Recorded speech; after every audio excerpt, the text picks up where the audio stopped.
At the very least, some people here should feel grateful they were invited at all, my sister said, smiling thinly as she raised her glass. Especially the ones who didn't contribute a single dime. The table responded with laughter. Not loud, not explosive, just enough. Enough to make it obvious that I was the punchline. I didn't react. I didn't try to explain. I didn't even meet her eyes. I simply stood, straightened my jacket, and walked out of the private dining room without touching the rest of my meal. Behind me, someone muttered, "A little sensitive, aren't we?" Another voice, my brother-in-law, added coldly, "If you can't take it, maybe don't come at all." I kept moving because reacting then would have made me exactly what they believed I was small. What none of them understood was that the private dining room, the carefully selected menu, and the $5,200 bill accumulating at that very table hadn't been arranged by my sister, her husband, or anyone laughing in that room. They had been arranged by me. And as I stepped into the quiet hallway, I pulled out my phone and made a single call. "Cancel the account authorization," I said evenly. "Effective immediately." Pause. Then, "Are you certain, sir? The guests are still dining." "I'm fully aware," I replied.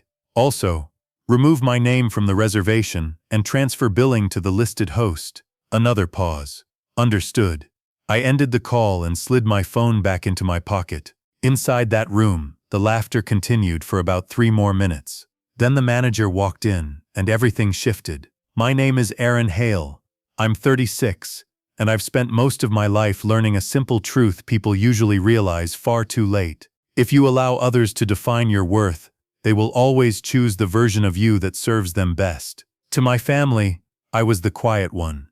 The one who never pushed back. The one who never showed off. The one who hadn't made it the way my sister Melissa loved to remind everyone. Melissa was 3 years older, naturally louder, and married into wealth early. Her husband Daniel came from one of those families that believed success had to be seen. Cars, watches, extravagant dinners like the one we were sitting in that night. They valued appearances. I valued control, so I kept my life understated. Simple clothes, an older car. Minimal conversation at gatherings where every word felt judged for social standing. They took that simplicity and labeled it failure. I never corrected them. Not when Melissa joked that I was still trying to figure life out.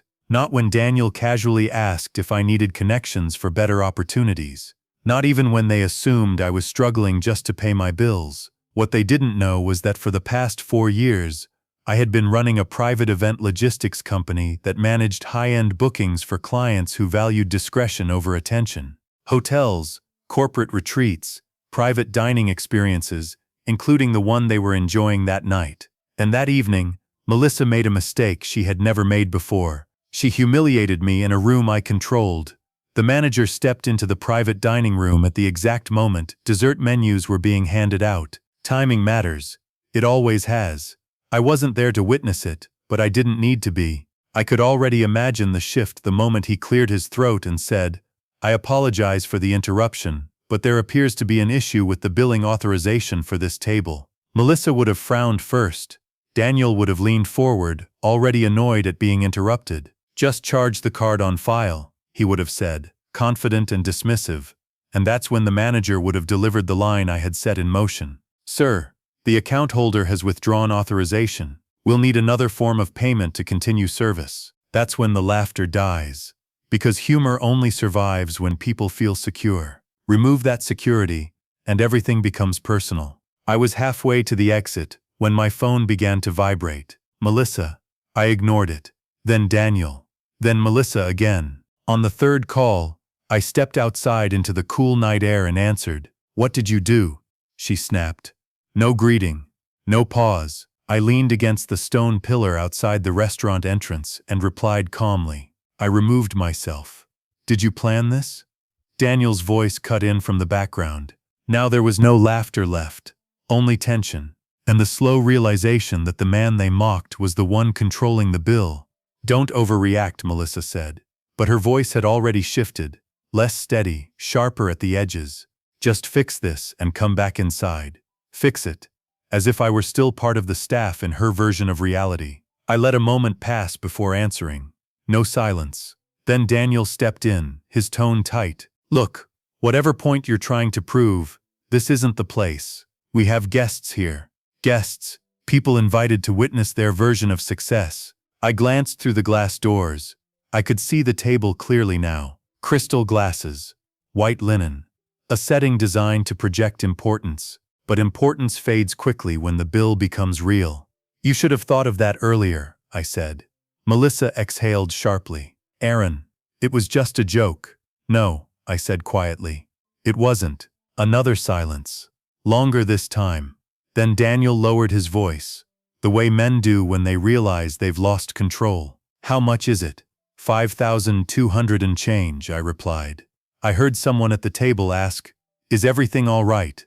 Daniel covered the phone and muttered something I couldn't make out, then returned to me. "Fine, I'll take care of it." That's when I gave the answer they hadn't expected. "You can't," I said calmly. That room was reserved under a corporate account. Pre-approved menu. Controlled billing. No splitting payments. "What does that mean?" Melissa asked.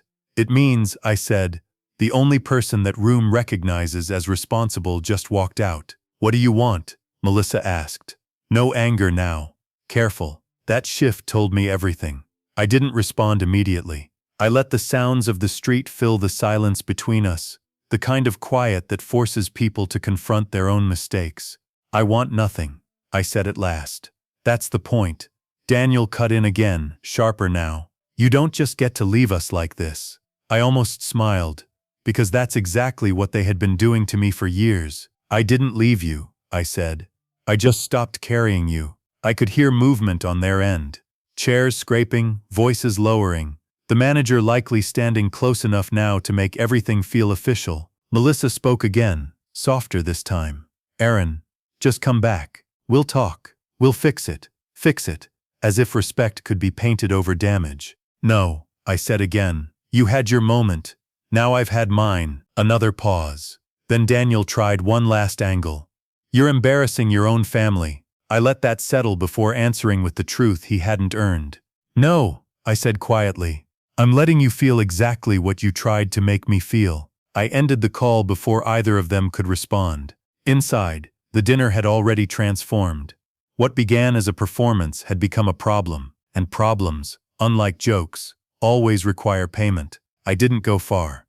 Just across the street where the glass reflected everything without including me in it.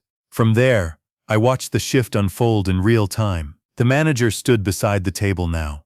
Not aggressive, not rude, just firm in the way people become when policy replaces politeness. One guest had already stopped eating. Another leaned back, arms crossed, studying Melissa as if she were suddenly someone else because she was. Status only works when it's backed. Without that support, it collapses quickly. My phone buzzed again. This time, it was the restaurant. "Mr. Hale," the manager said, voice controlled. "They're asking if there's any way to restore the authorization." There it was. No mockery, no arrogance, just a request. I looked through the glass again. Melissa wasn't smiling. Daniel wasn't in control. The guests weren't comfortable. For the first time that night, they understood cost. "Is the table still under my name?" I asked. "Yes, sir." "Then no," I said. "Transfer full responsibility to the acting host." A brief pause. "Understood." I ended the call. Inside, Daniel stood up, clearly trying to regain authority. He spoke to the manager, gesturing just a bit too much. One guest checked their phone. Another sign of discomfort. It was no longer about money. It was about exposure. Because when people build their identity on perception, the moment that perception cracks, everything else follows. And tonight, I had stopped protecting theirs. By the time I turned to leave, the energy in that room had completely shifted. No laughter, no performance, just quiet tension and lowered voices. I didn't need to stay for the ending. I already knew how it would unfold. Daniel would attempt to negotiate, push for exceptions, mention connections, offer delayed payment. The manager would remain polite but firm. Policy doesn't bend for attitude. It follows rules. Then someone at that table would do what people always do when status slips. They would begin to distance themselves. Actually, I didn't order much. I assumed this was covered. I can send my share. That's how rooms like that break apart. Not loudly, but carefully. My phone buzzed again as I reached my car. Melissa. This time I answered, not because I had to, but because I wanted to hear it. Her voice was softer than I had ever heard before. They're all staring at me like this is my fault. I unlocked my car but didn't get in. For once, I said calmly, it is silence. Then quietly, why are you doing this to me? That question lingered longer than anything else she had said, because beneath the arrogance was something deeper, expectation. The belief that no matter what she did, I would always shield her from consequences. I closed my eyes briefly, then answered. I'm not doing anything to you, I said. I just stopped doing everything for you. And this time, when I ended the call, I didn't look back. The next morning, Melissa called again. No attitude, no performance, just quiet. I paid it, she said. I was in my office reviewing a booking request worth twice the dinner from the night before. Different clients, different energy, people who understood the difference between hosting and pretending. Good, I replied. Positive. Then you humiliated me. I leaned back in my chair, letting that sit before answering. No, I said. I removed the illusion. Another silence. Then something unexpected. Regret. I didn't think you'd take it that way, she said. That's just how we talk. That was the problem. It's not just how you talk, I said. It's how you see me. She didn't argue or defend herself. For the first time in years, she listened. I've covered for you more times than you realize, I continued. Booked things, paid for things, fixed things, stayed quiet so you could feel bigger in rooms like that. And now? She asked softly. Now, I said, you get to experience those rooms without me. Another pause, then barely above a whisper.